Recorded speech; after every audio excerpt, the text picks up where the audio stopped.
Preços reduz o valor do botijão de gás nas refinarias. O início da vacinação fracionada contra a febre amarela tem nova data em São Paulo e no Rio. O presidente Michel Temer encaminha respostas a 50 questões da Polícia Federal sobre a suspeita de ter beneficiado uma empresa. O ex-governador do Rio, Sérgio Cabral, deixa a prisão de Benfica e é levado para Curitiba. O relatório internacional chama a atenção para a violência no Brasil. Inclusive de agentes da lei. Condenado o motorista do carro em que morreram o cantor Cristiano Araújo e a namorada. Revelados detalhes das condições do cativeiro imposto pelos pais a 13 irmãos na Califórnia.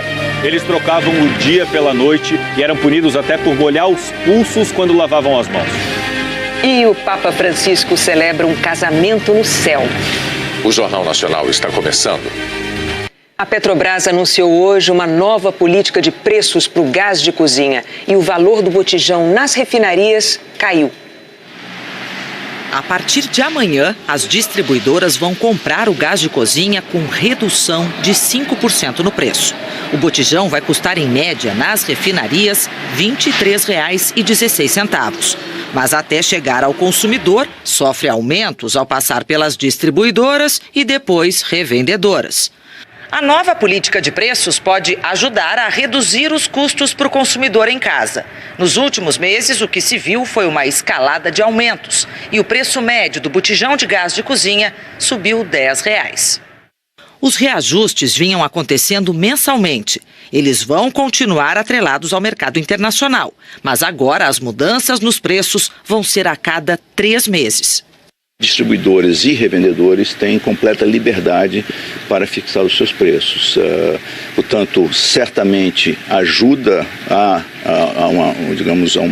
uma redução desses preços por distribuidores e revendedores, mas nós não podemos garantir isso. Elisa é dona de uma revendedora e diz que se pagar menos pelo botijão, vai baixar o preço também para os clientes.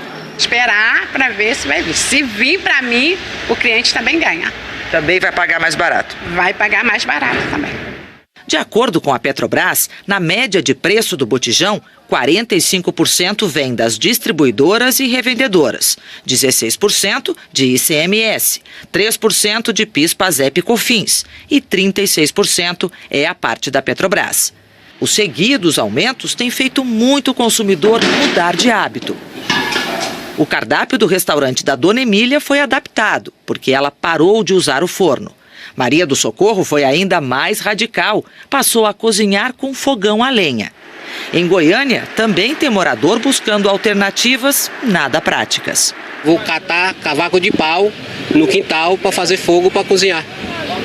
Eu acho que eu mereço uma vida melhor, né? Já em Corumbá, os aumentos deram espaço para os atravessadores. Eles revendem a preços mais baixos botijões comprados na Bolívia. Estes foram apreendidos. Para o consumidor, tudo seria mais fácil se o botijão de gás ficasse mais barato. Baixar o preço, sim, com certeza, mas poderia baixar mais. 5% vai mudar muita coisa. No Rio Grande do Sul, o preço do gás de cozinha está entre os mais altos do país. Em Erechim, no norte do estado, custa em média R$ 84. Poderia baixar um pouquinho mais, que venha esse 5% para nós, né? Os estados do Rio de Janeiro e de São Paulo vão antecipar a vacinação fracionada contra a febre amarela para quinta-feira que vem. As autoridades de saúde reafirmaram que não há motivo para correria nas cidades livres da circulação da doença. Difícil ver o fim da fila nessa universidade em Guarulhos, na Grande São Paulo.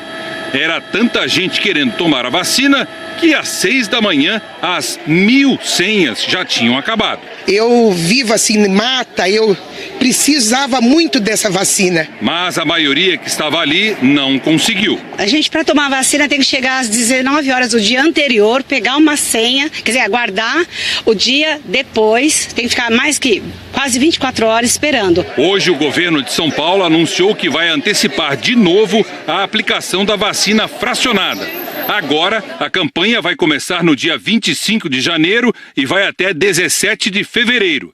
A meta é imunizar 8 milhões de pessoas em 54 cidades. São áreas de risco e outras que podem ser alcançadas pelo vírus da doença.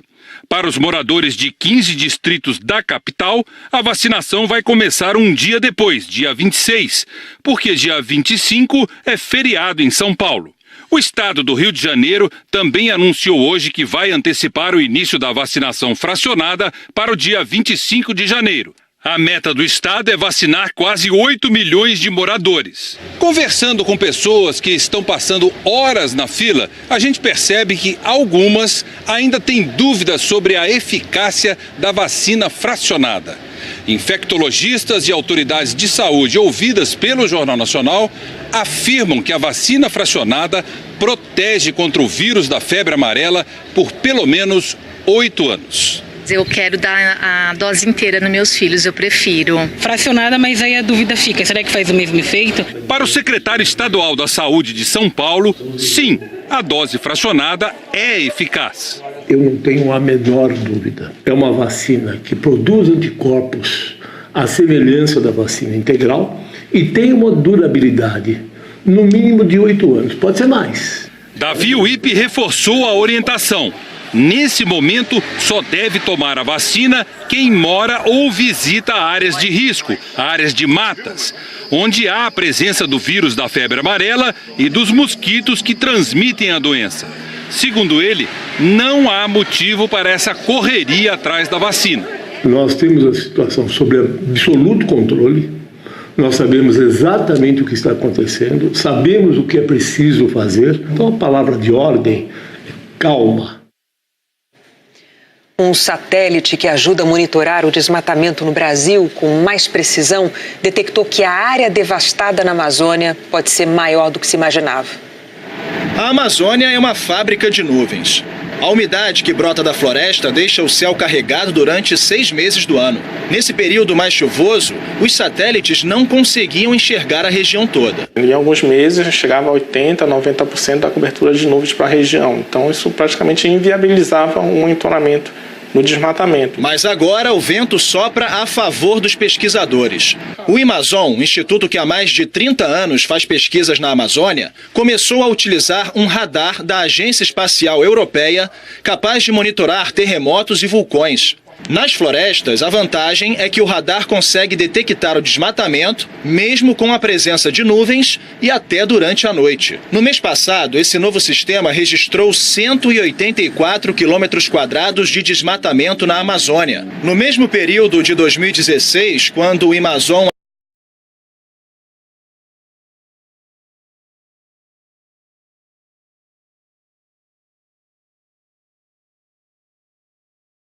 madeireiros que tradicionalmente costumam derrubar a mata durante os meses mais chuvosos do ano para escapar dos satélites. Mas o Imazon também faz um alerta. Não basta ter um sistema moderno de monitoramento se não houver fiscalização. Essa nova informação que está sendo gerada com esses novos sensores, ela só vai ter realmente uma efetividade no combate ao desmatamento se você tiver uma ação mais efetiva realmente no campo, para combater, para penalizar quem está infringindo a lei. O Ministério do Meio Ambiente declarou que reconhece a importância do monitoramento que o Imazon faz, mas que os dados oficiais do Instituto Nacional de Pesquisas Espaciais mostram queda no desmatamento na região amazônica e que vai manter os esforços para reduzi-lo. 2017 foi o segundo ano mais quente já registrado, de acordo com a Agência Espacial Americana, NASA. Só perdeu para 2016. Desde o fim do século XIX, a temperatura média do planeta subiu mais de 1 grau Celsius. Segundo a NASA, as emissões de dióxido de carbono e outros gases agravam o efeito estufa, que aumenta a temperatura da Terra. Hora de falar da previsão do tempo, então vamos lá para São Paulo conversar com a Eliana Marques. Oi, Eliana, boa noite. Olha, você avisou e, como se diz, batata. Fez um calorão, hein, hoje.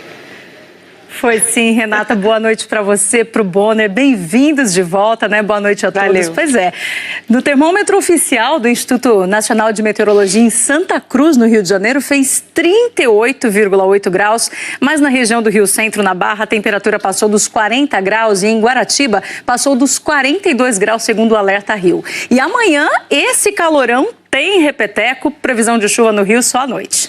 Aqui em São Paulo também foi o dia mais quente do ano, madrugada bem abafada, tarde com 31,8 graus. Amanhã tudo de novo também, possibilidade de temporal entre o fim da tarde e a noite.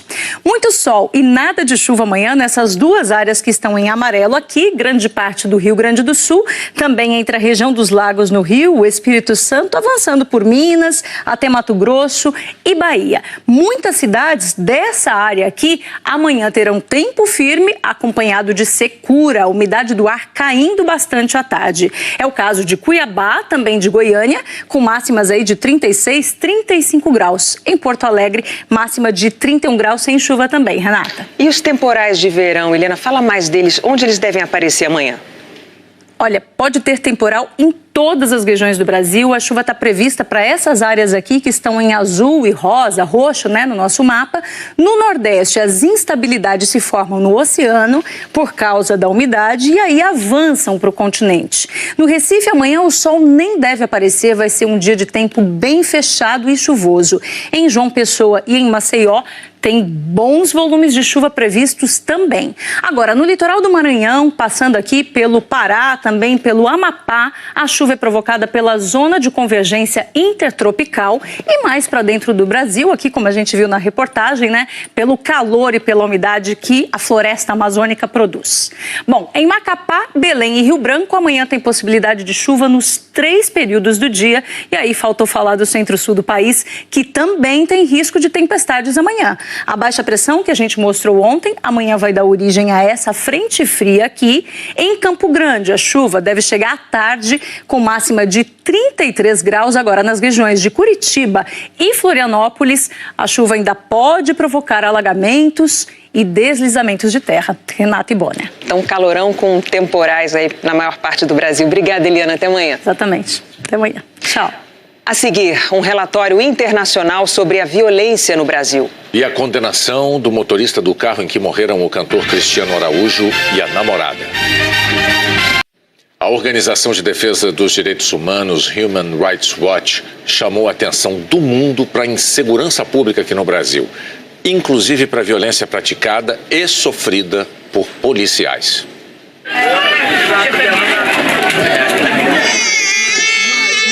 O relatório fala de um mundo que abriu caminho para líderes destrutivos que, com discursos de ódio e exclusão, põem em risco os direitos humanos. A mensagem central do relatório em relação ao mundo é que é possível resistir e é preciso lutar, e é possível lutar contra os populistas autoritários. Cita a Venezuela como o exemplo mais dramático de crise humanitária e desrespeito à democracia na América Latina. E chega ao Brasil criticando a falta de solução para problemas graves na segurança pública. A morte de mais de 4.600 mulheres em 2016, principal período analisado, mostra que o avanço das leis Maria da Penha e do feminicídio não foi suficiente para diminuir a violência doméstica. E essa não é a única área em que é preciso fazer mais. Com metade das vagas necessárias, mais de 700 mil presos e domínio de facções, muitos presídios se transformaram em terra sem lei, segundo os autores do relatório. A falta de assistência jurídica aquece esse explosivo caldeirão, onde só em janeiro deste ano, mais de 120 presos morreram em 3 estados. Uma violência que transborda para as ruas, onde balas perdidas ou direcionadas fazem vítimas entre fardados e civis. Policiais que cometem abusos e execuções de um lado, bandidos que se armam e se vingam de outro. O relatório mostra que esse ciclo de violência fez crescer o número de vítimas no Brasil. Elas aumentaram em São Paulo e dispararam no Rio de Janeiro. Em todo o país, 437 policiais foram mortos em 2016, a maioria fora de serviço, e 4.224 pessoas foram mortas por policiais, 26% mais que em 2015. Em São Paulo, depois de 2 anos em queda, o número de mortes causadas por policiais em serviço aumentou 19%. Em 2017, foram 494. No Rio de Janeiro, 6 policiais militares foram mortos este ano. Esse gráfico mostra que no Rio o número de pessoas mortas por policiais acompanhou a ascensão e a queda da confiança nas UPPs, as unidades de polícia pacificadora. Vinha caindo, mas voltou a subir muito. Foram 1.035 pessoas mortas pela polícia entre janeiro e novembro de 2017. Segundo os autores do relatório, é preciso investigar todas as mortes, dar condições de trabalho e ouvir os policiais na busca de solução para um drama que é de todos. E a polícia não está protegendo a população e a própria polícia está desprotegida, né? É uma situação muito grave e para nós requer um esforço muito maior das autoridades para ter uma ação muito mais decisiva para combater a criminalidade e para reformar a polícia.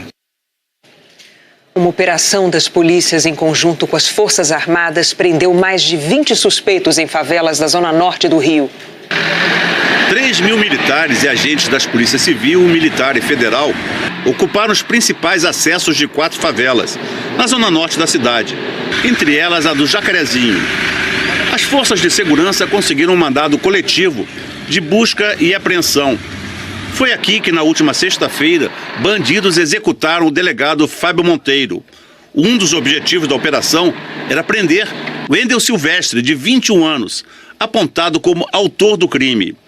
Hoje, no Jacarezinho, o comércio não abriu e pouca gente circulava. O Exército encontrou barreiras nas ruas e, por toda parte, as marcas do abandono de uma guerra sem fim. A comunidade do Jacarezinho recebeu uma UPP há 4 anos e é vizinha à cidade da polícia, que reúne mais de 10 delegacias especializadas. Mesmo assim, os buracos de bala estão na caixa d'água, na placa de estacionamento, nas janelas. O lixo se acumula por toda parte e até os contêineres da UPP estão em péssimas condições. Ali perto, num carro, policiais civis encontraram granadas e cerca de 100 quilos de drogas. 21 suspeitos foram presos. A polícia admitiu que houve vazamento de informações. Uma mensagem de alerta foi publicada ontem à noite nas redes sociais. Uma operação envolvendo muita gente, né? São mais de 3.000 homens, o vazamento é quase uma certeza, mas não atrapalha o que é planejado para esse tipo de operação. Segundo o levantamento divulgado hoje pelo Instituto de Segurança Pública, o Estado do Rio teve em 2017 o ano mais violento desde 2009. Foram mais de 6.700 mortes por violência.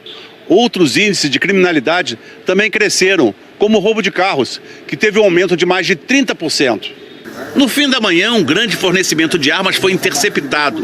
Policiais civis e rodoviários federais prenderam na Via Dutra, a caminho do Rio, o sargento do Exército Renato Borges Maciel. Dentro do carro, com placa oficial falsa, ele transportava 19 fuzis, 41 pistolas, muita munição e ainda cocaína. O material foi avaliado em mais de 3 milhões de reais. A Justiça de Goiás condenou o homem que dirigia o carro em que morreram o cantor Cristiano Araújo e a namorada Alana Moraes. O acidente foi depois de um show em 2015. Ronaldo Miranda foi condenado a 2 anos e 7 meses de prisão em regime aberto pelo crime de homicídio culposo. É aquele em que não existe intenção de matar. A juíza considerou que o motorista agiu com imprudência, imperícia e negligência porque dirigia em velocidade muito acima da permitida, porque permitiu que os passageiros não usassem cinto de segurança e porque as rodas do veículo não eram originais e tinham pontos de solda. A seguir, o julgamento do médico acusado de abusar das ginastas americanas. E as condições em que um casal manteve 13...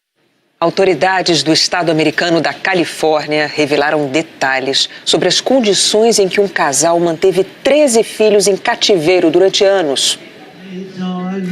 Desde que tinha 15 anos, a menina vinha bolando um plano. Conseguiu aos 17. Livrar a si e os 12 irmãos da casa dos horrores. Nessa casa todo mundo ia dormir quando o sol nascia e só acordava ao pôr do sol. Os filhos faziam só uma refeição por dia. Os pais às vezes compravam comida e deixavam em cima da pia para que todo mundo visse. Resultado: a menina de 12 anos tem o peso de uma de 7. A de 29 tem 37 quilos. Em caso de mau comportamento, o castigo era ser acorrentado à cama. O promotor disse que os irmãos não podiam nem ir ao banheiro, que também apanhavam e às vezes eram estrangulados. Banho só uma vez por ano. Um exemplo de mau comportamento: lavar as mãos acima do pulso ou brincar com água. Eles não sabiam o que era um policial. Perguntamos se havia remédios na casa e eles não sabiam o que significava remédio. Brincar era proibido. A polícia até encontrou brinquedos, mas todos dentro da caixa, intactos.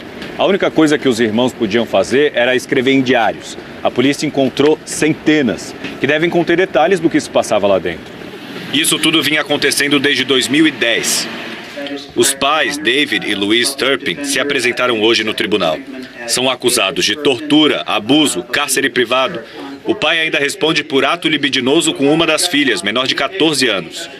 A única que aparentemente foi poupada é a filha de 2, que era alimentada e até bem tratada. E é só mais um dos mistérios da Casa dos Horrores.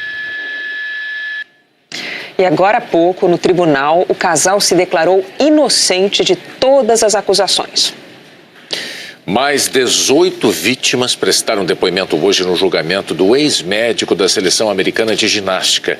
Larry Nassar é acusado de ter abusado sexualmente de mais de umas centenas de mulheres. Antes do início da audiência, Larry Nassar alegou que não tinha mais condições psicológicas para suportar os depoimentos das vítimas.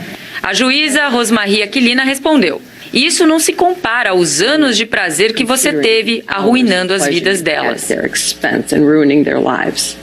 Com o pedido do réu negado, os depoimentos continuaram. A campeã olímpica nos Jogos de Sydney, Jamie Duncher, chamou o ex-médico de monstro. Foi muito bom olhar nos olhos dele e dizer que ele não tem mais nenhum poder sobre nós, disse Jamie. Larry Nassar tem 54 anos e foi a 4 Olimpíadas como médico da seleção americana de ginástica. Você irritou o exército errado de mulheres, disse Lindsay Lenk, uma ex-aluna da Universidade Estadual de Michigan, onde o réu também trabalhava. Larry Nassar já foi condenado a 60 anos de prisão em outro processo, pelo crime de pornografia infantil. Aqui, pelos crimes de abuso sexual, a pena mínima é de 25 anos. Ou seja, depois que a sentença for anunciada, o que deve acontecer nos próximos dias, Larry Nassar vai passar o resto da vida atrás das grades. A falta de acordo político em questões relacionadas à imigração nos Estados Unidos ameaça paralisar o governo americano a partir deste fim de semana. O general John Kelly é um dos homens de confiança de Donald Trump.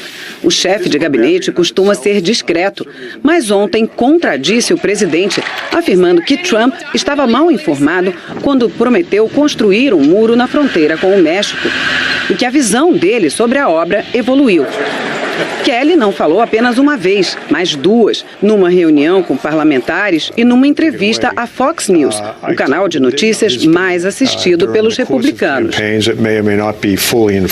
As declarações do chefe de gabinete enfureceram o presidente e, como sempre faz quando está irritado, ele acordou soltando faísca pelas redes sociais. Trump escreveu: "O muro é o muro e nunca mudou ou evoluiu." Mais uma vez afirmou que o México vai pagar pela obra, direta ou indiretamente. "Precisamos do muro para a segurança do nosso país, para impedir a entrada maciça de drogas do México. Sem o muro, não há acordo."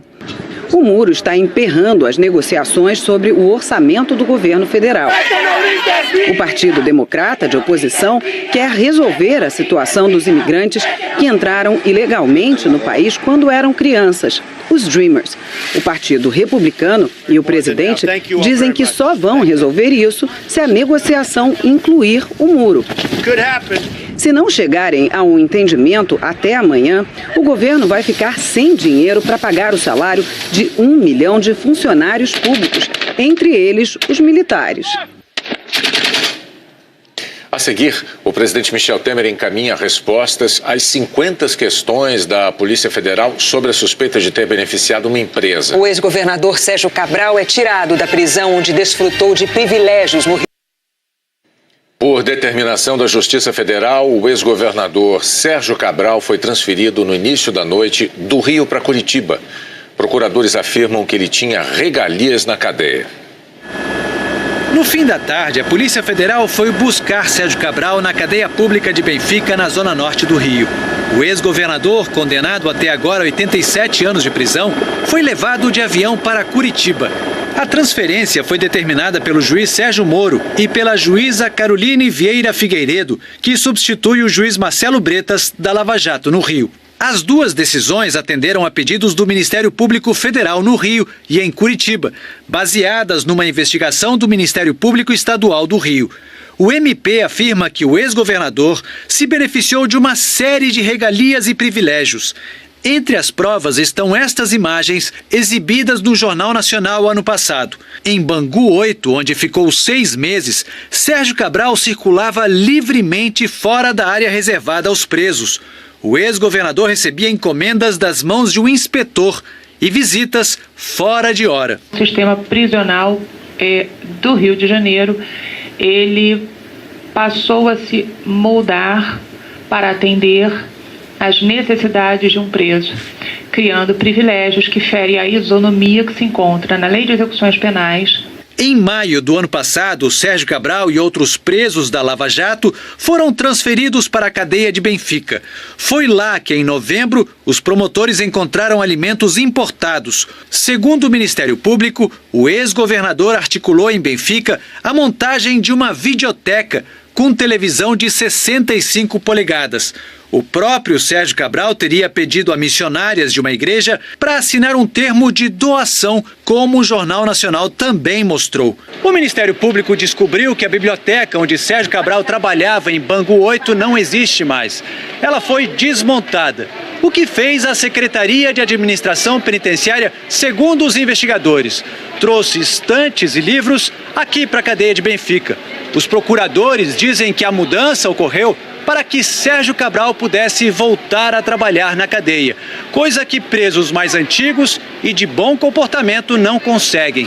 A cada 3 dias trabalhados, o preso pode descontar um dia de pena. E os agentes públicos, com isso, praticam atos de improbidade administrativa, fogem da sua função primeira, quebram regras de impessoalidade, moralidade. Então, tudo isso conduz a um ambiente de completa prestação de um serviço de acautelamento privado. O Ministério Público Estadual entrou com uma ação civil pública pedindo o afastamento e a perda da função pública do secretário estadual de Administração Penitenciária, Coronel Eri Ribeiro, e de outros 5 gestores da secretaria.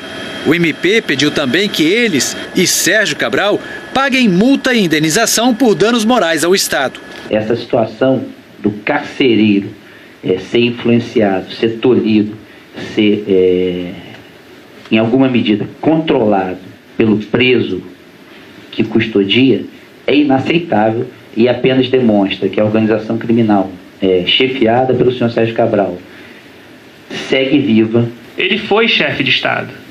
Ele não será chefe de cadeia.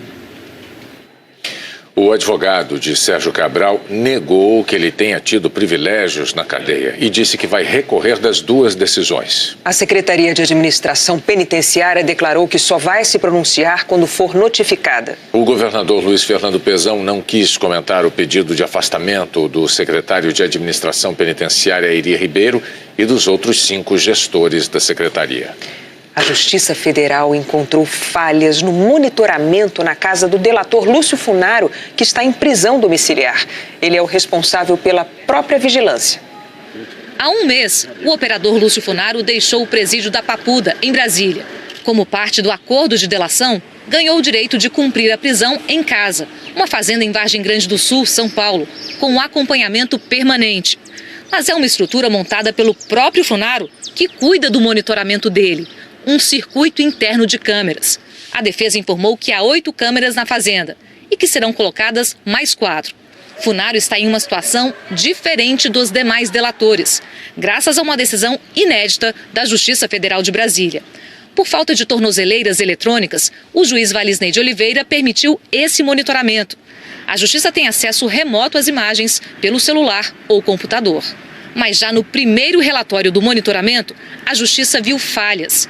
O juiz Ricardo Leite afirmou que o mapeamento das câmeras entregue pela defesa não abrange toda a área da propriedade, que arquivos de vídeos do circuito interno não puderam ser visualizados e que há dificuldades operacionais da própria Justiça, como reduzido quadro de servidores e inexistência de sala de monitores para acompanhar as câmeras durante o dia e à noite. Funaro fez delação premiada e citou políticos como o ex-deputado Eduardo Cunha e o ex-ministro Gedel Vieira Lima, que estão presos, além do presidente Michel Temer. O juiz Ricardo Leite pediu que os advogados mandem um mapa da cobertura das câmeras, dessa vez mostrando toda a área da propriedade. E os vídeos de tudo que foi gravado até agora da rotina de Lúcio Funaro. A Justiça quer ainda que um oficial de justiça faça fiscalizações na fazenda. Lúcio Funaro é obrigado a cumprir as regras da prisão domiciliar. Caso contrário, pode perder o benefício por descumprimento ou por falta de condições de fiscalização naquela propriedade.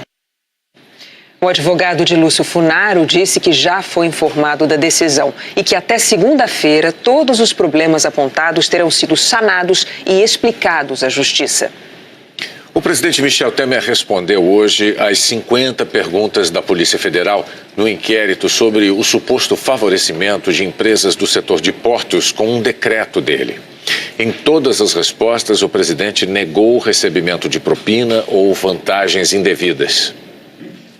A Polícia Federal quer saber se no decreto assinado por Michel Temer em maio do ano passado foram incluídos dispositivos para beneficiar a empresa Rodrimar, que atua no Porto de Santos, e se o presidente recebeu algum benefício em troca, como doação de campanha, formal ou de caixa 2. O decreto aumentou o prazo dos contratos de concessão de áreas portuárias de 25 anos para 35 anos, podendo ser prorrogado por até 70 anos, beneficiando as atuais empresas concessionárias.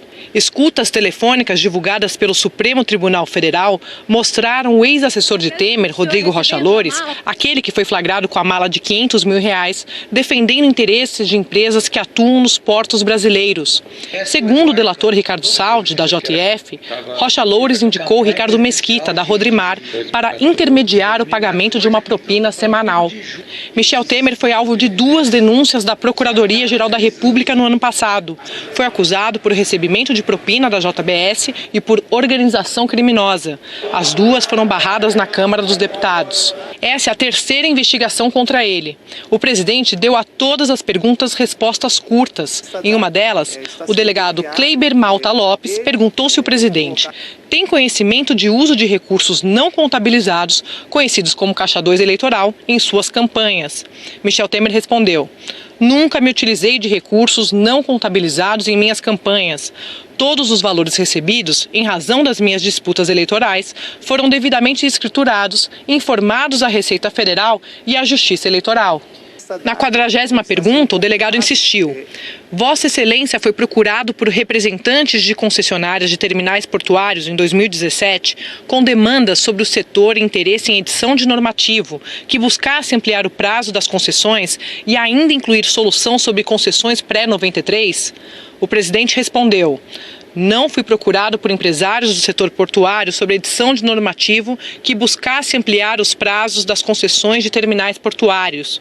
A matéria estava no âmbito do Ministério dos Transportes e da precipitada comissão constituída para tal fim."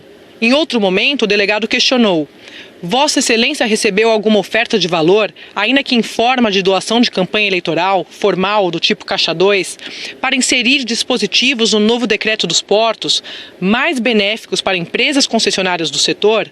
Se sim, explicitar as circunstâncias e quais providências tomou." Temer afirmou: "Não recebi nenhuma oferta de valor para inserir dispositivos mais benéficos no decreto dos portos, ainda que em forma de doação de campanha eleitoral. Em tal hipótese, minha reação seria de enérgica repulsa, seguida da adoção das medidas cabíveis." E na última pergunta, a Polícia Federal quis saber: solicitou que Rocha Loures, João Batista Lima Filho ou José Yunes recebessem recursos em nome de Vossa Excelência em retribuição pela edição de normas contidas no novo decreto dos portos, de interesse e mais benéficas para empresas concessionárias de terminais portuários públicos e privados? Temer respondeu: nunca solicitei que os senhores Rodrigo Rocha Loures, João Batista Lima Filho ou José Yunes recebessem recursos em meu nome em retribuição pela edição de normas contidas no decreto dos portos. E subiu o tom. Reitero a agressividade, o desrespeito e, portanto, a impertinência por seu caráter ofensivo também dessa questão, tal como das anteriores. O interrogatório de Temer é uma das últimas diligências do inquérito. Quase todos os investigados nesse caso já foram ouvidos pela Polícia Federal. Agora, os investigadores vão analisar as respostas do presidente. O relatório da polícia será encaminhado ao ministro relator do caso aqui no Supremo, Luiz Roberto Barroso, e para a Procuradoria-Geral da República. Com base na conclusão da Polícia Federal, a PGR vai decidir se apresenta ou não uma nova denúncia contra o presidente Temer. A Rodrimar e a defesa do ex-deputado Rodrigo Rocha Loures não quiseram se manifestar. O governo está estudando rever a medida que tinha tomado para permitir o uso de dinheiro do Fundo de Garantia em novos empréstimos da Caixa Econômica. O empréstimo de 15 bilhões de reais do Fundo de Garantia para a Caixa foi aprovado pelo Congresso e sancionado pelo presidente Michel Temer no dia 4 de janeiro. Dinheiro que, segundo o governo, permitiria que a Caixa ampliasse os empréstimos para habitação, saneamento e infraestrutura sem descumprir as novas regras internacionais sobre a liquidez dos bancos. Segundo a Caixa, sem esse dinheiro, teria de emprestar menos. Assim que o empréstimo foi anunciado, começaram as críticas. Especialistas alertaram para o uso político de bancos públicos, particularmente no ano de eleições. A área econômica do próprio governo sempre resistiu à medida. A crise na gestão da Caixa, com o afastamento de 4 vice-presidentes por suspeita de corrupção e irregularidades, reacendeu a discussão. Hoje, o ministro Henrique Meirelles, da Fazenda, diz que estão sendo estudadas alternativas para capitalizar a Caixa sem usar o dinheiro dos trabalhadores.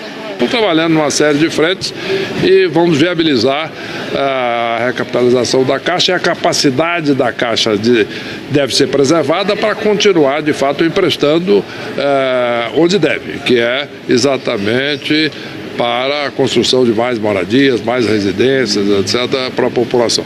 Em função disso, acredito que está indo bem e talvez não seja necessário entrar nessa discussão do FGTS. O deputado Miro Teixeira, da Rede, disse que a equipe econômica está certa em pensar em opções. Eu temo pela administração da Caixa. A Caixa merece a confiança da população. É a Caixa Econômica do Fundo de Garantia, é a Caixa Econômica das loterias, é a Caixa Econômica do financiamento de imóveis, de um modo geral. Amanhã, a Assembleia Geral da Caixa deve aprovar um novo estatuto que vai dar ao Conselho de Administração do banco poderes para nomear e exonerar dirigentes. Hoje, cabe ao presidente da República fazer isso, mas a pressão política sobre o presidente Temer vai continuar.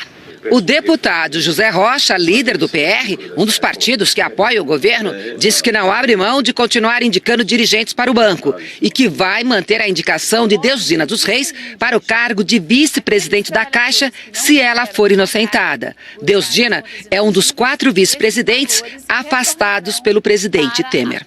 Vamos aguardar o resultado das apurações que estão em curso e aí o PR manterá ela, caso ela seja isenta, né? E acredito que ela vai ser isenta. E nós aí deveremos manter a indicação dela como vice-presidente. O ministro da Fazenda lembrou que o fim das indicações políticas para o banco está previsto na nova lei das estatais, aprovada pelo Congresso. A seguir, o casamento que o Papa celebrou no céu. O Papa Francisco celebrou um casamento no céu. De Santiago a Iquique, no norte do Chile, quase 2 horas de voo, o Papa Francisco viveu uma experiência nova para um pontífice. Este casal de comissários de bordo também. Paula Podest, de 39 anos, e Carlos Tchufar, 41, estão radiantes. Depois de servir o lanche, pediram uma bênção ao Papa. Contaram a ele que os dois se uniram no civil em 2010 e que o casamento religioso não pôde ser realizado porque a igreja foi destruída no grande terremoto daquele ano. De lá para cá, o casal teve 2 filhas. Carlos disse que Francisco quis saber se pretendiam mesmo continuar juntos. Tem certeza? Perguntou o Papa. Então eu caso vocês. E celebrou ali mesmo uma cerimônia improvisada. Gracias. Mais tarde, na missa em Iquique, uma região chilena que recebe muitos estrangeiros em busca de trabalho, Francisco defendeu os imigrantes. Não tem lugar. Quando um cavalo nervoso jogou o policial ao chão, Francisco fez parar o papamóvel e foi acudi-lo. Momentos de comoção numa viagem dura, não só para o Papa, mas para toda a igreja. No Chile de hoje, as denúncias de pedofilia abalaram a confiança na igreja que um dia combateu a ditadura. Em Iquique, o Papa Francisco defendeu o bispo Juan Barros, nomeado por ele, mas acusado de proteger um padre pedófilo. O Papa diz que são calúnias e que não existe uma só prova contra ele. Os quase 5 milhões de estudantes que fizeram o Enem já podem consultar as notas da prova na internet. Só 53 conseguiram tirar nota 1000 na redação e 309 mil receberam 0. A partir da semana que vem, o estudante vai poder usar a nota do Enem para se inscrever no Sistema de Seleção Unificada, o SISU. As inscrições para o Enem 2018 começam em maio e a prova é em novembro. Todas as informações estão na nossa página na internet. Neste ano, mais de 140 milhões de eleitores vão voltar às urnas para escolher um novo presidente do Brasil. E nós queremos saber o que os brasileiros de cada cidade esperam para o futuro. Manda um vídeo para a gente, mas tem que ser um vídeo que represente bem a sua cidade. Na Bahia, o Zé Raimundo foi até Santo Amaro para mostrar como você deve fazer. Eu estou em Santo Amaro da Purificação, no Recôncavo Baiano. E é daqui do centro dessa cidade que eu lhe pergunto, que Brasil você quer para o futuro? Nós queremos saber o desejo de cada um dos 5.570 municípios brasileiros. O país inteiro vai dar o seu recado aqui nos nossos telejornais. E você pode ser o porta-voz do seu município gravando um vídeo no celular. Basta que você se posicione num lugar bem conhecido da cidade para identificar de onde você está falando. Sempre de dia. E aí você vai fazer o seguinte, peça a um amigo para gravar um vídeo de você falando. Eu vou pedir aqui a minha amiga Maria Luísa, você faz esse favor? Faço. Obrigado. E aí você combina com o seu amigo ou a sua amiga para ficar a uma distância de mais ou menos 1 metro de você, 2 passinhos para trás. E o importante, o celular tem que ficar assim, ó, na horizontal, deitado, porque desse jeito você consegue mostrar a sua imagem e a imagem que você escolheu da sua cidade. Mas você pode também, se preferir, usar um bastão como este aqui, o chamado bastão de selfie. E não esquecer de deixar o celular deitado na horizontal. Se você não tiver o bastão e nenhum amigo por perto, você pega o celular, estica o braço e grava a si mesmo, sempre na horizontal. Tá valendo. Olha aí, eu e o chafariz de Santo Amaro lá atrás. E seja objetivo, você tem 15 segundos para dar o recado. Comece falando o seu nome completo e o nome da sua cidade. E diga pra gente que Brasil você quer para o futuro. Para participar e rever as dicas de como gravar o seu vídeo, é só visitar a nossa página na internet ou o site g1.com.br/o Brasil que eu quero, tudo junto. Grava amanhã mesmo e manda pra gente. E vem do Rio de Janeiro a nossa última informação desta edição. Um carro subiu no calçadão e avançou até a faixa de areia da praia de Copacabana e atropelou várias pessoas. Segundo a Polícia Militar do Rio, são pelo menos 10. Ainda não há informações sobre o estado de saúde delas.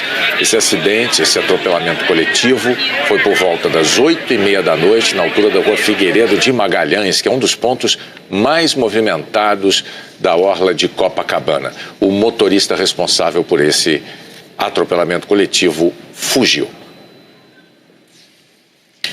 Depois de O Gerente da Noite, você vai ter outras informações no Jornal da Globo. Boa noite. Uma boa noite para você, até amanhã. Um exemplo de mau comportamento: lavar as mãos acima do pulso ou brincar com água. Eles não sabiam o que era um policial. Perguntamos se havia remédios na casa e eles não sabiam o que significava remédio.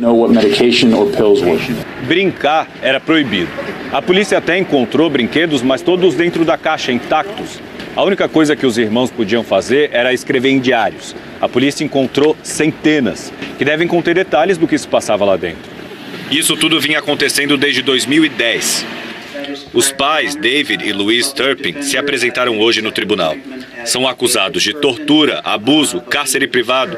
O pai ainda responde por ato libidinoso com uma das filhas, menor de 14 anos.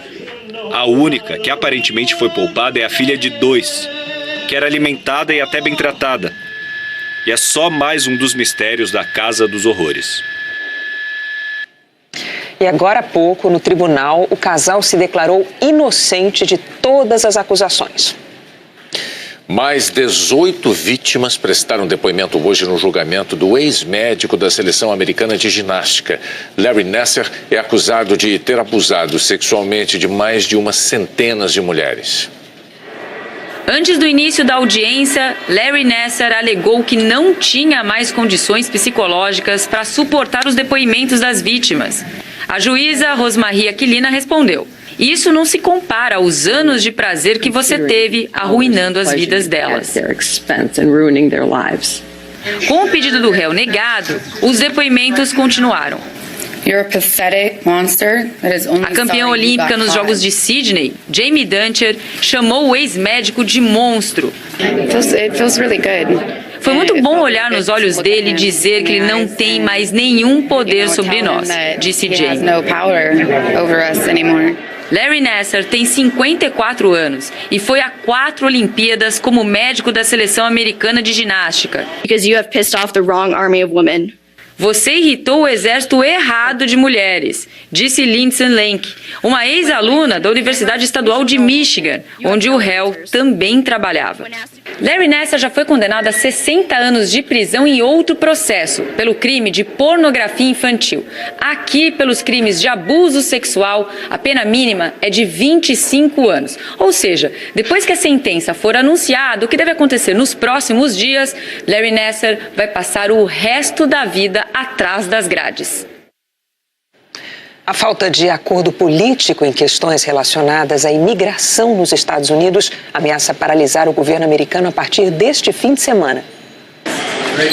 O general John Kelly é um dos homens de confiança de Donald Trump. O chefe de gabinete costuma ser No Rio Grande do Sul, o preço do gás de cozinha está entre os mais altos do país. Em Erechim, no norte do estado, custa em média R$ 84. Poderia baixar um pouquinho mais, que venha esse 5% para nós, né? Os estados do Rio de Janeiro e de São Paulo vão antecipar a vacinação fracionada contra a febre amarela para quinta-feira que vem. As autoridades de saúde reafirmaram que não há motivo para correria nas cidades livres da circulação da doença. Difícil ver o fim da fila nessa universidade em Guarulhos, na Grande São Paulo. Era tanta gente querendo tomar a vacina que às 6 da manhã as 1.000 senhas já tinham acabado. Eu vivo assim em mata, eu precisava muito dessa vacina. Mas a maioria que estava ali não conseguiu. A gente, para tomar a vacina, tem que chegar às 19 horas do dia anterior, pegar uma senha, quer dizer, aguardar o dia depois, tem que ficar mais que quase 24 horas esperando. Hoje o governo de São Paulo anunciou que vai antecipar de novo a aplicação da vacina fracionada. Agora, a campanha vai começar no dia 25 de janeiro e vai até 17 de fevereiro. A meta é imunizar 8 milhões de pessoas em 54 cidades. São áreas de risco e outras que podem ser alcançadas pelo vírus da doença. Para os moradores de 15 distritos da capital, a vacinação vai começar um dia depois, dia 26, porque dia 25 é feriado em São Paulo. O estado do Rio de Janeiro também anunciou hoje que vai antecipar o início da vacinação fracionada para o dia 25 de janeiro. A meta do Estado é vacinar quase 8 milhões de moradores. Conversando com pessoas que estão passando horas na fila, a gente percebe que algumas ainda têm dúvidas sobre a eficácia da vacina fracionada. Infectologistas e autoridades de saúde ouvidas pelo Jornal Nacional afirmam que a vacina fracionada protege contra o vírus da febre amarela por pelo menos 8 anos. Eu quero dar a dose inteira nos meus filhos, eu prefiro. Fracionada, mas aí a dúvida fica, será que faz o mesmo efeito? Para o secretário estadual da Saúde de São Paulo, sim, a dose fracionada é eficaz. Eu não tenho a menor dúvida. É uma vacina que produz anticorpos à semelhança da vacina integral e tem uma durabilidade, no mínimo de 8 anos, pode ser mais. Davi Uip reforçou a orientação. Nesse momento, só deve tomar a vacina quem mora ou visita áreas de risco, áreas de matas, onde há a presença do vírus da febre amarela e dos mosquitos que transmitem a doença. Segundo ele, não há motivo para essa... Perguntou-se o presidente: tem conhecimento de uso de recursos não contabilizados, conhecidos como caixa 2 eleitoral, em suas campanhas? Michel Temer respondeu: nunca me utilizei de recursos não contabilizados em minhas campanhas. Todos os valores recebidos, em razão das minhas disputas eleitorais, foram devidamente escriturados, informados à Receita Federal e à Justiça Eleitoral. Na 40ª pergunta, o delegado insistiu: Vossa Excelência foi procurado por representantes de concessionárias de terminais portuários em 2017 com demandas sobre o setor e interesse em edição de normativo que buscasse ampliar o prazo das concessões e ainda incluir solução sobre concessões pré-93?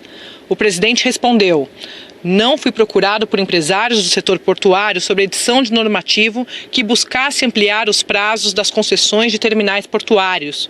A matéria estava no âmbito do Ministério dos Transportes e da precipitada comissão constituída para tal fim.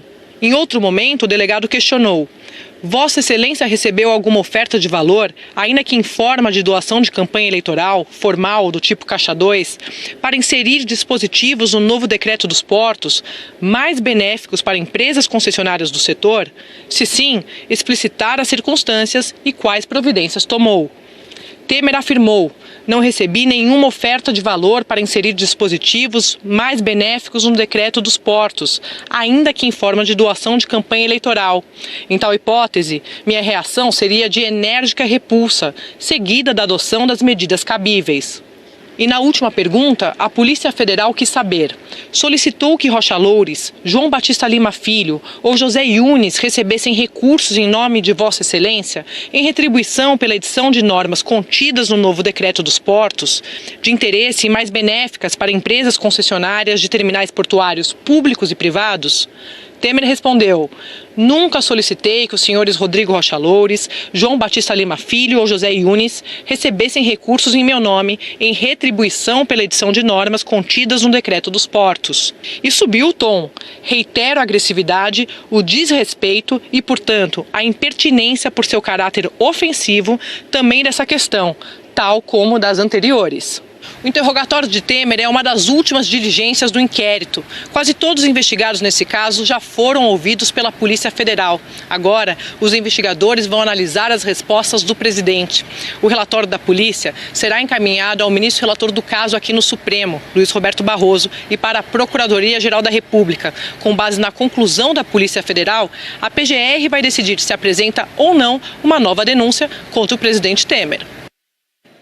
A Rodrimar e a defesa do ex-deputado Rodrigo Rocha Loures não quiseram se manifestar. O governo está estudando Na federal, o ex-governador Sérgio Cabral foi transferido no início da noite do Rio para Curitiba. Procuradores afirmam que ele tinha regalias na cadeia. No fim da tarde, a Polícia Federal foi buscar Sérgio Cabral na cadeia pública de Benfica, na zona norte do Rio. O ex-governador, condenado até agora a 87 anos de prisão, foi levado de avião para Curitiba. A transferência foi determinada pelo juiz Sérgio Moro e pela juíza Caroline Vieira Figueiredo, que substitui o juiz Marcelo Bretas, da Lava Jato, no Rio. As duas decisões atenderam a pedidos do Ministério Público Federal no Rio e em Curitiba, baseadas numa investigação do Ministério Público Estadual do Rio. O MP afirma que o ex-governador se beneficiou de uma série de regalias e privilégios. Entre as provas estão estas imagens exibidas no Jornal Nacional ano passado. Em Bangu 8, onde ficou 6 meses, Sérgio Cabral circulava livremente fora da área reservada aos presos. O ex-governador recebia encomendas das mãos de um inspetor e visitas fora de hora. O sistema prisional do Rio de Janeiro, ele passou a se moldar para atender às necessidades de um preso, criando privilégios que ferem a isonomia que se encontra na Lei de Execuções Penais. Em maio do ano passado, Sérgio Cabral e outros presos da Lava Jato foram transferidos para a cadeia de Benfica. Foi lá que, em novembro, os promotores encontraram alimentos importados. Segundo o Ministério Público, o ex-governador articulou em Benfica a montagem de uma videoteca com televisão de 65 polegadas. O próprio Sérgio Cabral teria pedido a missionárias de uma igreja para assinar um termo de doação, como o Jornal Nacional também mostrou. O Ministério Público descobriu que a biblioteca onde Sérgio Cabral trabalhava em Bangu 8 não existe mais. Ela foi desmontada, o que fez a Secretaria de Administração Penitenciária, segundo os investigadores. Trouxe estantes e livros aqui para a cadeia de Benfica. Os procuradores dizem que a mudança ocorreu para que Sérgio Cabral pudesse voltar a trabalhar na cadeia, coisa que presos mais antigos e de bom comportamento não conseguem. A cada 3 dias trabalhados, o preso pode descontar um dia de pena. E os agentes públicos, com isso, praticam atos de improbidade administrativa, fogem da sua função primeira, quebram regras de impessoalidade, moralidade. Então, tudo isso conduz a um ambiente de completa prestação de um serviço de acautelamento privado. O Ministério Público Estadual entrou com uma ação civil pública pedindo o afastamento e a perda da função pública do secretário estadual de Administração Penitenciária. A caminho do Rio, o sargento do Exército Renato Borges Maciel. Dentro do carro com placa oficial falsa, ele transportava 19 fuzis, 41 pistolas, muita munição e ainda cocaína. O material foi avaliado em mais de 3 milhões de reais. A Justiça de Goiás condenou o homem que dirigia o carro em que morreram o cantor Cristiano Araújo e a namorada Alana Moraes. O acidente foi depois de um show em 2015. Ronaldo Miranda foi condenado a 2 anos e 7 meses de prisão em regime aberto pelo crime de homicídio culposo. É aquele em que não existe intenção de matar. A juíza considerou que o motorista agiu com imprudência, imperícia e negligência porque dirigia em velocidade muito acima da permitida, porque permitiu que os passageiros não usassem cinto de segurança e porque as rodas do veículo não eram originais e tinham pontos de solda.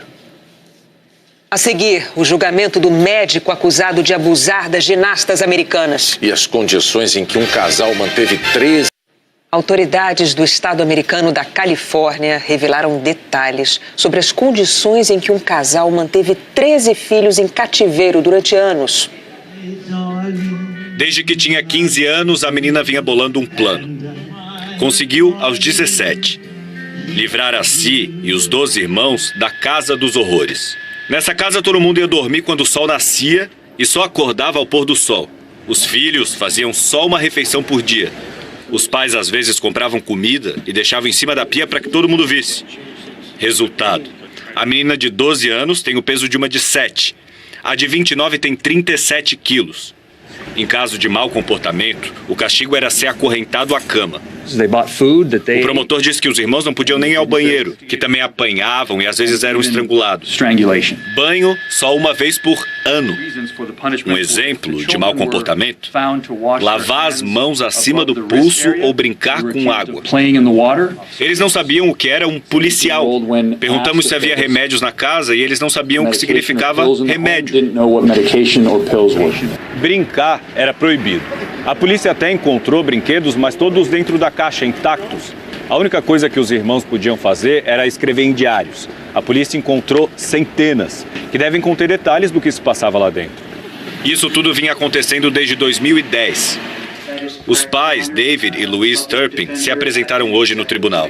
São acusados de tortura, abuso, cárcere privado.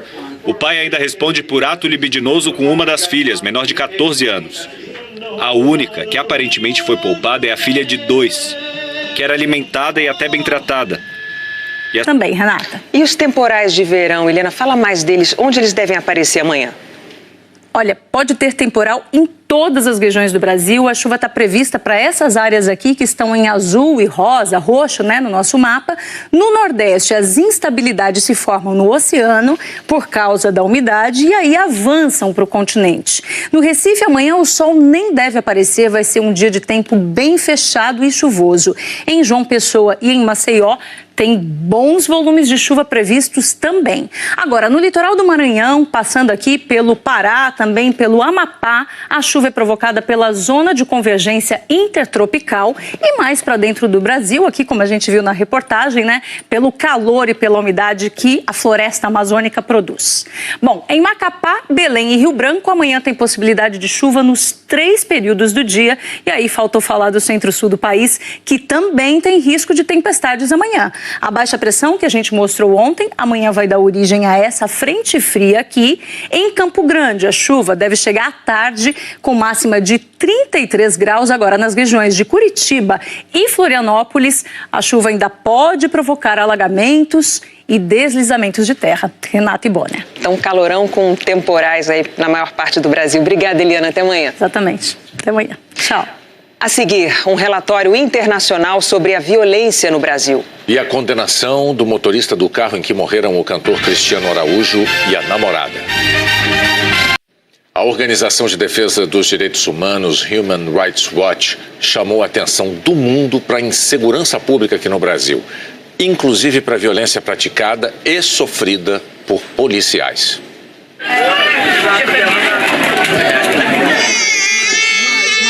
O relatório fala de um mundo que abriu caminho para líderes destrutivos que, com discursos de ódio e exclusão, põem em risco os direitos humanos. A mensagem central do relatório em relação ao mundo é que é possível resistir e é preciso lutar, e é possível lutar contra os populistas autoritários. Cita a Venezuela como o exemplo mais dramático de crise humanitária e desrespeito à democracia na América Latina. E chega ao Brasil criticando a falta de solução para problemas graves na segurança pública. A morte de mais de 4.600 mulheres em 2016, principal período analisado, mostra que o avanço das leis Maria da Penha e do feminicídio não foi suficiente para diminuir a violência doméstica. E essa não é a única área em que é preciso fazer mais. Com metade das vagas necessárias, mais de 700 mil presos e domínio de facções, muitos presídios se transformaram em terra sem lei, segundo os autores. Muito mais decisiva para combater a criminalidade e para reformar a polícia. Uma operação das polícias em conjunto com as Forças Armadas prendeu mais de 20 suspeitos em favelas da zona norte do Rio. 3.000 militares e agentes das polícias civil, militar e federal ocuparam os principais acessos de 4 favelas, na zona norte da cidade, entre elas a do Jacarezinho. As forças de segurança conseguiram um mandado coletivo de busca e apreensão. Foi aqui que, na última sexta-feira, bandidos executaram o delegado Fábio Monteiro. Um dos objetivos da operação era prender Wendel Silvestre, de 21 anos, apontado como autor do crime. Hoje, no Jacarezinho, o comércio não abriu e pouca gente circulava. O Exército encontrou barreiras nas ruas e, por toda parte, as marcas do abandono de uma guerra sem fim. A comunidade do Jacarezinho recebeu uma UPP há 4 anos e é vizinha à cidade da polícia, que reúne mais de 10 delegacias especializadas. Mesmo assim, os buracos de bala estão na caixa d'água, na placa de estacionamento, nas janelas. O lixo se acumula por toda parte e até os contêineres da UPP estão em péssimas condições. Ali perto, num carro, policiais civis encontraram granadas e cerca de 100 quilos de drogas. 21 suspeitos foram presos. A polícia admitiu que houve vazamento de informações. Uma mensagem de alerta foi publicada ontem à noite nas redes sociais. Uma operação envolvendo muita gente, né? São mais de 3 mil homens, o vazamento é quase uma certeza, mas não atrapalha o que é planejado para esse tipo de operação. Segundo o levantamento divulgado hoje pelo Instituto de Segurança Pública, o estado do Rio teve em 2017 o ano mais violento desde 2009. Foram mais de 6.700 mortes por violência. Outros índices de criminalidade também cresceram, como o roubo de carros, que teve um aumento de mais de 30%. No fim da manhã, um grande fornecimento de armas foi interceptado. Policiais civis e rodoviários federais prenderam na Via Dutra, a caminho do Rio, o sargento do Exército Renato Borges Maciel. Dentro do carro, com placa oficial falsa, ele transportava 19 fuzis, 41 pistolas, muita munição e ainda cocaína. O material foi avaliado em mais de 3 milhões de reais. A Justiça de Goiás condenou o homem que dirigia o carro em que morreram o cantor Cristiano Araújo e a namorada Alana Moraes. O acidente foi depois de um show em 2015. Ronaldo Miranda foi condenado a 2 anos e 7 meses de prisão em regime aberto pelo crime de homicídio culposo. É aquele em que não existe intenção de matar. A juíza considerou que o motorista agiu com O interrogatório de Temer é uma das últimas diligências do inquérito. Quase todos os investigados nesse caso já foram ouvidos pela Polícia Federal. Agora, os investigadores vão analisar as respostas do presidente. O relatório da polícia será encaminhado ao ministro relator do caso aqui no Supremo, Luiz Roberto Barroso, e para a Procuradoria-Geral da República. Com base na conclusão da Polícia Federal, a PGR vai decidir se apresenta ou não uma nova denúncia contra o presidente Temer. A Rodrimar e a defesa do ex-deputado Rodrigo Rocha Loures não quiseram se manifestar. O governo está estudando rever a medida que tinha tomado para permitir o uso de dinheiro do Fundo de Garantia em novos empréstimos da Caixa Econômica. O empréstimo de 15 bilhões de reais do Fundo de Garantia para a Caixa foi aprovado pelo Congresso e sancionado pelo presidente Michel Temer no dia 4 de janeiro. Dinheiro que, segundo o governo, permitiria que a Caixa ampliasse os empréstimos para habitação, saneamento e infraestrutura sem descumprir as novas regras internacionais sobre a liquidez dos bancos. Segundo a Caixa, sem esse dinheiro, teria de emprestar menos. Assim que o empréstimo foi anunciado, começaram as críticas. Especialistas alertaram para o uso político de bancos públicos, particularmente no ano de eleições. A área econômica do próprio governo sempre resistiu à medida. A crise na gestão da Caixa, com o afastamento de 4 vice-presidentes por suspeita de corrupção e irregularidades, reacendeu a discussão. Hoje, o ministro Henrique Meirelles, da Fazenda, diz que estão sendo estudadas alternativas para capitalizar a Caixa sem usar o dinheiro dos trabalhadores. Estamos trabalhando numa série de frentes e vamos viabilizar a recapitalização da Caixa, e a capacidade da Caixa deve ser preservada para continuar, de fato, emprestando onde deve, que é exatamente para a construção de mais moradias, mais residências, etc., para a população.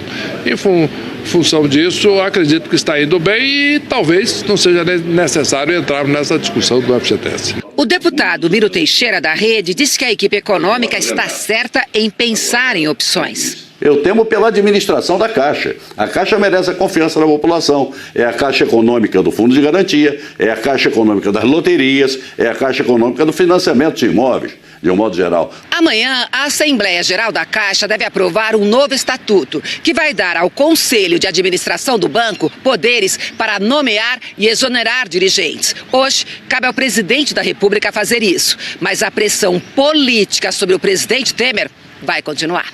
O deputado José Rocha, líder do PR, um dos partidos que apoia o governo, disse que não abre mão de continuar indicando dirigentes para o banco e que vai manter a indicação de Deusdina dos Reis para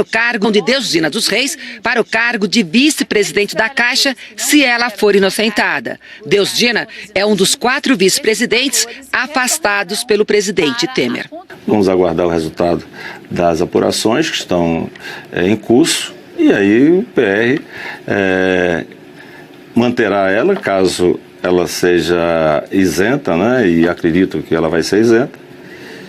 E nós aí deveremos manter a indicação dela como vice-presidente. O ministro da Fazenda lembrou que o fim das indicações políticas para o banco está previsto na nova lei das estatais, aprovada pelo Congresso. A seguir, o casamento que o Papa celebrou no céu. O Papa Francisco celebrou um casamento no céu. De Santiago a Iquique, no norte do Chile, quase 2 horas de voo, o Papa Francisco viveu uma experiência nova para um pontífice. Este casal de comissários de bordo também. Paula Podest, de 39 anos, e Carlos Tchufar, 41, estão radiantes. Depois de servir o lanche, pediram uma bênção ao Papa. Contaram a ele que os dois se uniram no civil em 2010 e que o casamento religioso não pôde ser realizado porque a igreja foi destruída no grande terremoto daquele ano. De lá para cá, o casal teve 2 filhas. Carlos disse que Francisco quis saber se pretendiam mesmo continuar juntos. Tem certeza? Perguntou o Papa. Então eu caso vocês. E celebrou ali mesmo uma cerimônia improvisada. Graças. Mais tarde, na missa em Iquique, uma região chilena que recebe muitos estrangeiros em busca de trabalho, Francisco defendeu os imigrantes. Não tem lugar. Quando um cavalo nervoso jogou o policial ao chão, Francisco fez parar o papamóvel e foi acudi-lo. Momentos de comoção numa viagem dura, não só para o Papa, mas para toda a igreja. No Chile de hoje, as denúncias de pedofilia abalaram a confiança na igreja que um dia combateu a ditadura. Em Iquique, o Papa Francisco defendeu o bispo Juan Barros, nomeado por ele, mas acusado de proteger um padre pedófilo. O Papa diz que são calúnias e que não existe uma só prova contra ele. Os quase 5 milhões de estudantes que fizeram o Enem já podem consultar as notas da prova na internet. Só 53 conseguiram tirar nota 1000 na redação e 309 mil receberam 0. A partir da semana que vem, o estudante vai poder usar a nota do Enem para se inscrever no Sistema de Seleção Unificada, o SISU. As inscrições para o Enem 2018 começam em maio e a prova é em novembro. Para um pontífice. Este casal de comissários de bordo também. Paula Podest, de 39 anos, e Carlos Tchufar, 41, estão radiantes. Depois de servir o lanche, pediram uma bênção ao Papa. Contaram a ele que os dois se uniram no civil em 2010 e que o casamento religioso não pôde ser realizado porque a igreja foi destruída no grande terremoto daquele ano. De lá para cá, o casal teve 2 filhas. Carlos disse que Francisco quis saber se pretendiam mesmo continuar juntos. Tem certeza? Perguntou o Papa. Então eu caso vocês. E celebrou ali mesmo uma cerimônia improvisada. Graças. Mais tarde, na missa em Iquique, uma região chilena que recebe muitos estrangeiros em busca de trabalho, Francisco defendeu os imigrantes. Não tem lugar. Quando um cavalo nervoso jogou o policial ao chão, Francisco fez parar o papamóvel e foi acudi-lo. Momentos de comoção numa viagem dura, não só para o Papa, mas para toda a igreja. No Chile de hoje, as denúncias de pedofilia abalaram a confiança na igreja que um dia combateu a ditadura. Em Iquique, o Papa Francisco defendeu o bispo Juan Barros, nomeado por ele, mas acusado de proteger um padre pedófilo. O Papa diz que são calúnias e que não existe uma só prova contra ele. Os quase 5 milhões de estudantes que fizeram o Enem já podem consultar as notas da prova na internet. Só 53 conseguiram tirar nota 1000 na redação e 309 mil receberam 0. A partir da semana que vem, o estudante vai poder usar a nota do Enem para se inscrever no Sistema de Seleção Unificada, o SISU. As inscrições para o Enem 2018 começam em maio e a prova é em novembro. Todas as informações estão na nossa página na internet. Neste ano, mais de 140 milhões de eleitores vão voltar às urnas para escolher um novo presidente do Brasil. E nós queremos saber o que os brasileiros de cada cidade esperam para o futuro. Manda um vídeo para a gente, mas tem que ser um vídeo que represente bem a sua cidade. Na Bahia, O Zé Raimundo foi até Santo Amaro para mostrar como você deve fazer. Eu estou em Santo Amaro da Purificação, no Recôncavo Baiano. E é daqui do centro dessa cidade que eu lhe pergunto: que Brasil você quer para o futuro? Nós queremos saber o desejo de cada um dos 5.570 municípios brasileiros. O país inteiro vai dar o seu recado aqui nos nossos telejornais. E você pode ser o porta-voz do seu município gravando um vídeo no celular. Basta que você se posicione num lugar